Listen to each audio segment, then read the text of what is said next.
Tag-araw noon, taong 1998 at 12 anyos lang ako nang may bagong pamilyang lumipat sa tapat ng bahay namin. Bilang batang mausyoso at palakaibigan, lumapit ako sa kanila para magpakilala. Swerte naman, may anak silang lalaki na kasing edad ko. Pero ang totoo, hindi siya ang unang nakakuha ng atensyon ko. Ate niya, si A, ang agad kong napansin. Hindi ko alam kung dahil ba sa ngiti niya o sa kung paano siya tumawa habang nagbubuhat ng mga kahon. Pero noon pa lang, may kung anong kumuwag na sa dibdib ko. Pagdating ng 16th birthday ko, naglakas loob akong yayain si A lumabas. Yun ang una naming date. At simula noon, tumagal kami ng 3 taon. High school sweethearts ika nga. Magkasama sa lahat, school events, JS prom, gala, tawanan, iyakon, buong kabataan namin, magkadikit kami. Pareho kaming nakapasa sa iisang kolehiyo. Pero gaya ng maraming kwento, dumating din ang panahon na pareho naming hinanap ang sarili naming landas.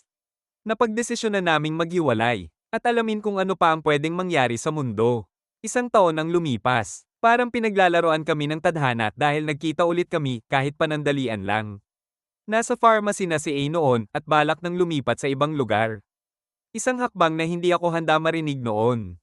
Nagpatuloy ang buhay. Naging Facebook friends kami, paminsan-minsan nagkokomentuhan sa mga posts ng kani-kanyang pamilya. Pero ang totoo, hindi ko siya nakalimutan. Para sa akin, siya yung the one that got away. 12 taon ang lumipas. Ako'y kasalukuyang dumadaan sa isang mahirap na breakup. Masakit, oo, pero alam kong kailangan para sa ikabubuti ko.